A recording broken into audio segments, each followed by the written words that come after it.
Man, week 3 is on the horizon and we're traveling to Cleveland to face the Browns. So today we're going to be previewing the game and what we need to do to get on a little winning streak here. So cop a spot and get comfortable. Welcome to From the Cheap Seats.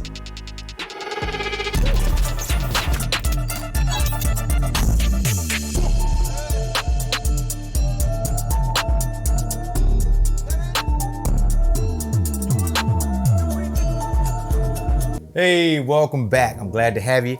I'm Bonafide, and this is From the Cheap Seats, the show where we preview and recap everything from this upcoming Tennessee Titans season.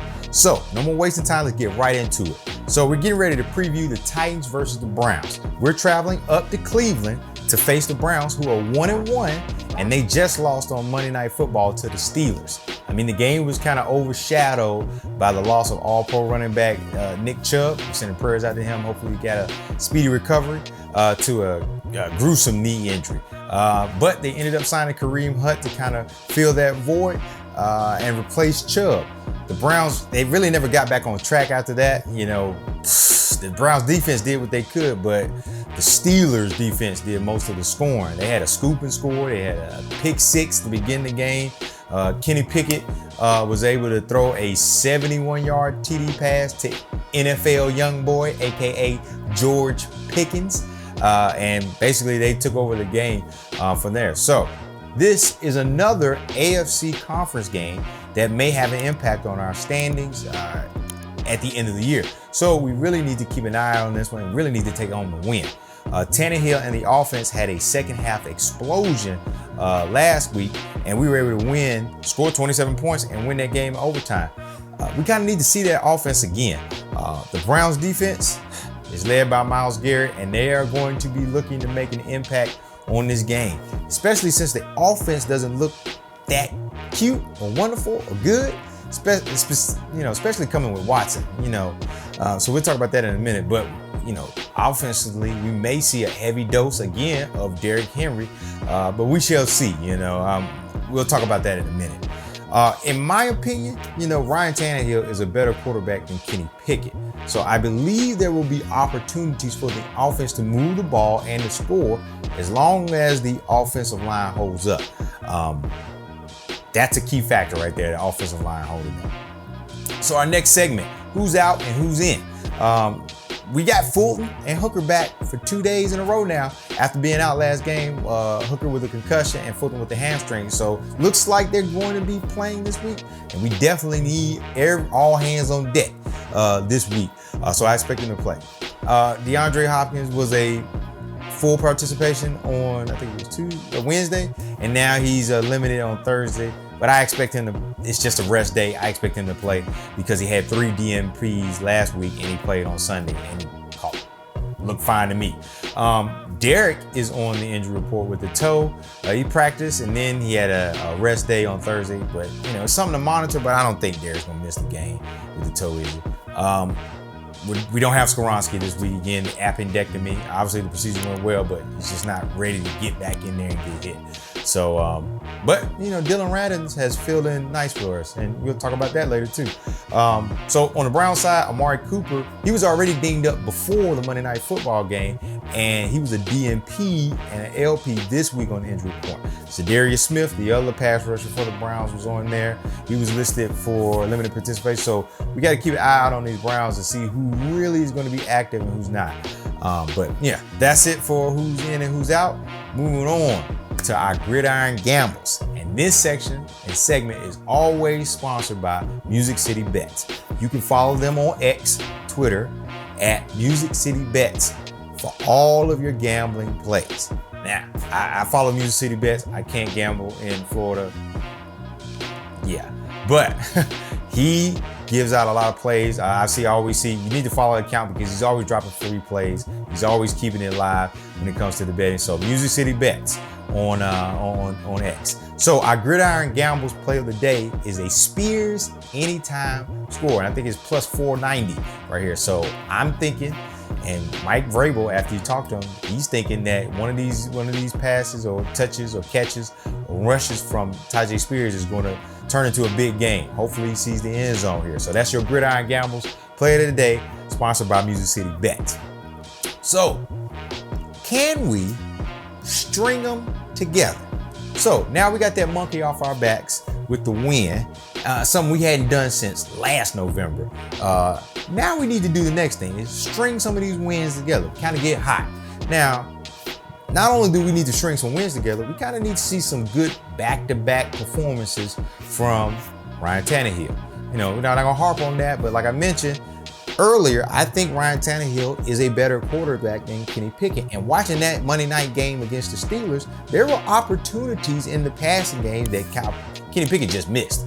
So I'm thinking that, you know, Tannehill can hit some of those deep passes, some of those crossing routes to Chris Moore, D-Hop, Burks. I think we can get the offensive game running if the offensive line can keep him upright and protected. And mainly I'm talking about Andre Dillard. Yeah, the guy we picked up in free agency, you know. Remember in the preseason, in the third preseason game, Andre Dillard got a lot of those reps and things like that, and it came out to be a head coach's decision. I kind of see why he needed them reps. He hasn't been doing a bang-up job.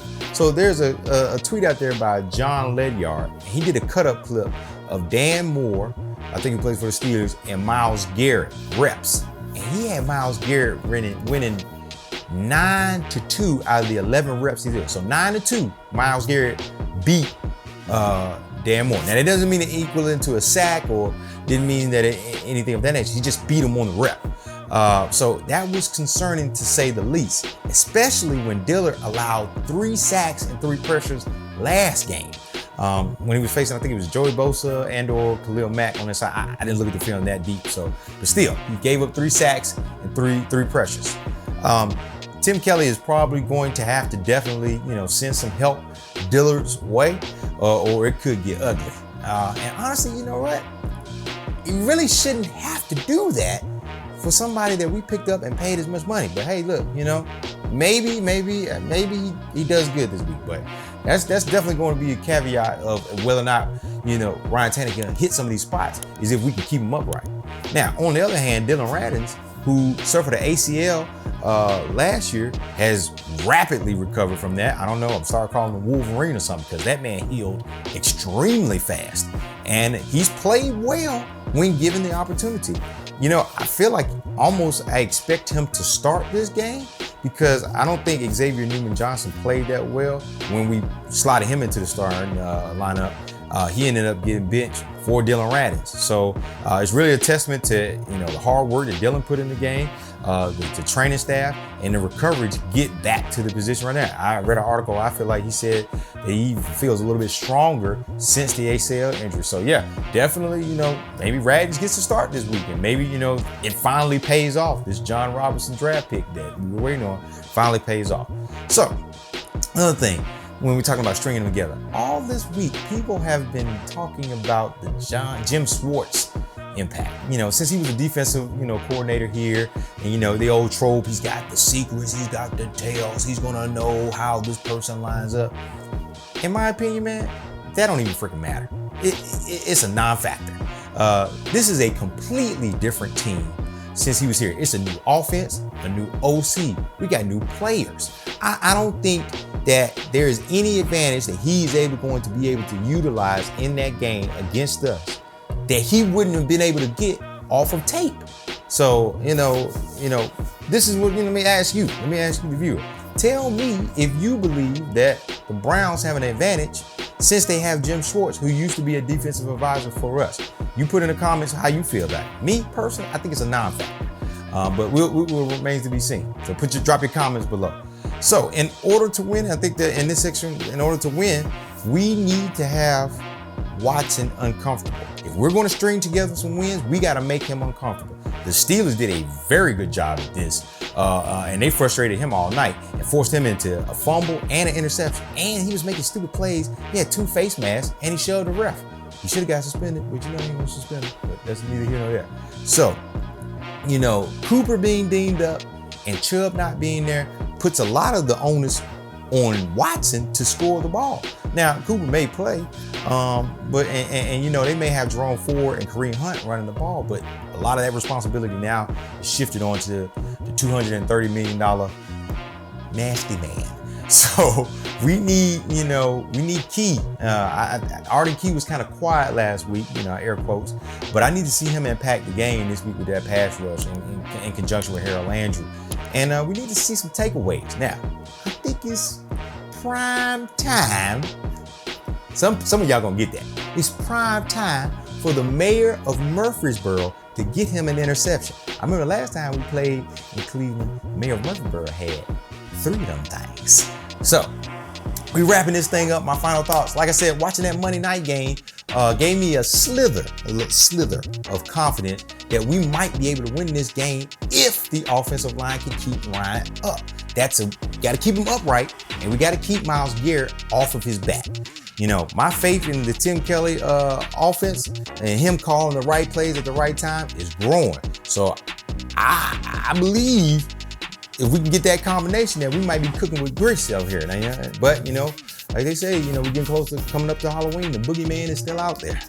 Myles Garrett is a force to be reckoned with. That single man can wreck your entire game plan. And not to mention they got Denzel Ward at cornerback, and he can take a tip pass and turn it into a pick 6 quickly. So we can't have that. But let's get to the prediction. I think we're going to get the first 100-yard performance from Derrick Henry this week. We're going to get Hopkins is going to get his first TD as a Titans. Burks is going to continue to show out and showing that he can be that true number 1 when we're asking for it. And I think the pass rush is really going to make it a terrible, no good, horrible day for Watson.